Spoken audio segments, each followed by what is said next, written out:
শুক্রবারের সকাল থেকে রাত পর্যন্ত সব কিছু উল্টাপাল্টা হয়েছে। শুক্রবারের উল্টাপাল্টা একটা ডেইলি ব্লগে আজকে তোমাদের সাথে শেয়ার করব। সকাল সকাল ঘুম থেকে উঠে গরম গরম ধোয়া ওঠা খিচুড়ি খেয়ে নিলাম। সেই সাথে শুক্রবার একা একা বাসায় ভালোই লাগছিল না, তাই চলে গিয়েছিলাম মায়ের কাছে। সেখানে গিয়ে মায়ের সাথে গল্প করা, সারাদিনে একটু একটু সময় কাটানো। সেই দিন সারাদিন একটা বোরিং সময় কাটিয়েছিলাম। সেদিন শুক্রবারের সকাল থেকে রাত পর্যন্ত উল্টাপাল্টা কিছু ডেইলি ব্লগে আজকে তোমাদের সাথে এই ভিডিওটিতে শেয়ার করব। হ্যালো সবাইকে, কি খবর সবার? এই ভিডিওটি ছিল আমার গত শুক্রবার ডিসেম্বরের 19 তারিখের ভিডিও।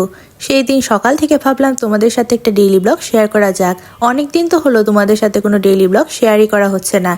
আসলে সময় সুযোগের অভাবে ভিডিও করতে তেমন একটা সুযোগও পাওয়া হয় না, তাই সেদিন ভাবলাম একটা ডেইলি ব্লগ শেয়ার করা যাক। সকাল থেকেই ফার্স্টে নাস্তা বানাতে চলে গিয়েছিলাম। তো সব সময় কিন্তু নাস্তা বানানোর ঝামেলা একদমই করতে ইচ্ছে করে না। সেই দিন আমার হাজব্যান্ডও বাসায় ছিল না, তার আবার কলেজের একটা প্রোগ্রাম ছিল, তাই সেখানে চলে গিয়েছিল। তাই যাওয়ার আগে আমার জন্য চিকেন খিচুড়ি নিয়ে এসেছিল, সেটা দিয়ে একটু ডিম ভাজি করে খেয়ে নিচ্ছিলাম সকালের নাস্তাটা। নবাবী রেস্টুরেন্টের এই চিকেন খিচুড়িটা কিন্তু সকালের নাস্তায় পাওয়া যায়, আর এটা কিন্তু খেতে অনেক অনেক বেশি মজা হয়ে থাকে। সকালের নাস্তায় এমন ভারী খাবার দাবার আমার খুব কমই খাওয়া হয়ে থাকে, মাঝে মাঝে খাওয়া হয় আর কি। মাঝে মাঝে সকালে সবজি খিচুড়ি রান্না করলে বা ভাত মাঝে মাঝে খাওয়া হয়ে থাকে, তবে প্রায় সময়ই রুটি খাওয়া হয়ে থাকে। সেই দিন খিচুড়ি খেতেও ইচ্ছে করছিল, আর নাস্তা বানানোর ঝামেলাও করতে ইচ্ছে করছিল না, তাই শীতের সকালে গরম গরম ধোয়াটা চিকেন খিচুড়ি দিয়ে নাস্তাটা খেয়ে নিলাম। এরপর স্নান করে চলে এসেছিলাম, কারণ বাসায় যেহেতু একাই ছিলাম আমার ভালোও লাগছিল না। স্নান টান করে লোশন, ময়শ্চারাইজার, শীতে যা যা লাগে আর কি সব কিছু ইউজ করে রেডি হয়ে নিচ্ছিলাম, কারণ চলে যাব মায়ের কাছে। প্রায় 1 মাস হয়ে গেছে মায়ের কাছে দেখা করা হয় না, তাই সেখানেই চলে গিয়েছিলাম। আর সেই দিন মাথায় চুলে তেল দেওয়া ছিল, তাই দেখতে একটু কেমন দেখা যাচ্ছিল। কিছুদিন আগে আমি আর আমার হাজবেন্ড দুইজনে মিলে 2টা শীতের জন্য জুতা কিনে নিয়ে এসেছিলাম, আর এটা ছিল আমার জুতা। পাওয়ারের এই কেসগুলো কিন্তু অনেক বেশি ভালো, যেমন আরাম যেমন দেখতে সুন্দর, তাই এগুলো কিনেছিলাম নতুন। তাই যেহেতু শীত পড়ে গিয়েছে, আর শীতের মধ্যে এই জুতোগুলো পরে সেদিন ভাবলাম চলে যাওয়া যাক। শীতের জ্যাকেট, সোয়েটার, কিডস সবকিছু পরে সুন্দর করে রেডি হয়ে নিলাম।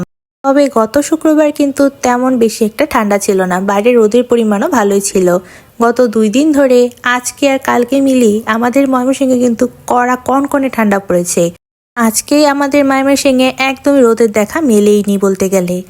আমার এটা যেহেতু গত শুক্রবারের ভিডিও ছিল, তাই ওয়েদারটা একটু অন্যরকমই ছিল, তখন গরম ছিল। সেই দিন সারাদিন একদম উল্টাপাল্টা সময় পার করেছি, কোনো কিছুই ভালো লাগছিল না। বাসায় গেলাম, বাসায় গিয়ে দেখলাম দাদা বৌদি পর্ণ কেউই ছিল না, মা একা ছিল আর মা রান্নাবান্না করছিল। তাই মায়ের সাথে গল্প করছিলাম আর মা এদিকে রান্নাবান্না করছিল। আর এই দেখো গত শুক্রবার কি পরিমাণে রোদ ছিল বাইরে। এই দিন কিন্তু বলতে গেলে একদমই ঠান্ডা ছিল না, রোদের পরিমাণ এত ছিল বলতে গেলে কোনো ঠান্ডাই লাগছিল না। তবে ঠান্ডা কাকে বলে, সেই কনকনে ঠান্ডা কিন্তু আজকে আর কালকে 2 দিন যাবৎ ভালোই উপভোগ করছি। তোমাদের কারা আমার ভিডিওটি কোথা থেকে দেখছো আর কাদের এখানে কেমন ঠান্ডা পড়েছে তা কিন্তু অবশ্যই আমাকে কমেন্ট করে জানাতে পারো। শীতের দিন মানে তো চারিদিকে নানা রকমের শাকসবজি, তার সাথে সরিষা ফুলের সিজন।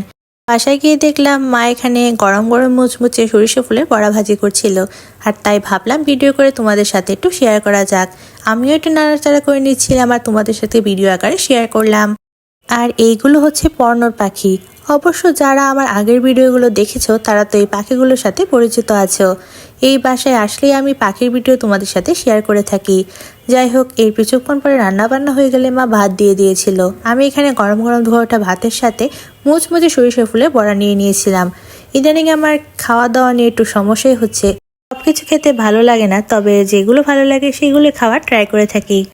অল্প পরিমাণে ভাত নিয়েছিলাম আর এগুলো দিয়ে দুপুরে খাওয়াটা শেষ করে নিলাম। যদিও মা অনেক কিছু রান্না করেছিল, তবে খেতে একদম ইচ্ছা করছিল না। তার সাথে খাওয়া দাওয়া শেষে এখানে বসে বসে একটু টিভি দেখছিলাম, আর একটু পরে আমি মায়ের জন্য রসমালাই নিয়ে গিয়েছিলাম। সেই রসমালাইটা আমাকে একটু খেতে দিয়েছিল মা।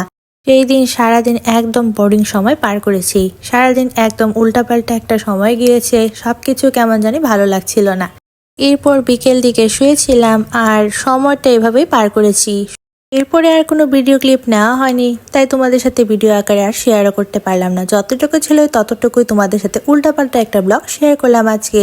আমার আজকে ভিডিওটি এই পর্যন্তই। তোমাদের সাথে পরবর্তীতে আমার অন্যান্য নতুন নতুন ব্লগ নিয়ে আবার দেখা হচ্ছে।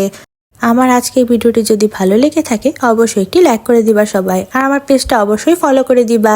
আজকে এই পর্যন্তই। Thanks for watching, by.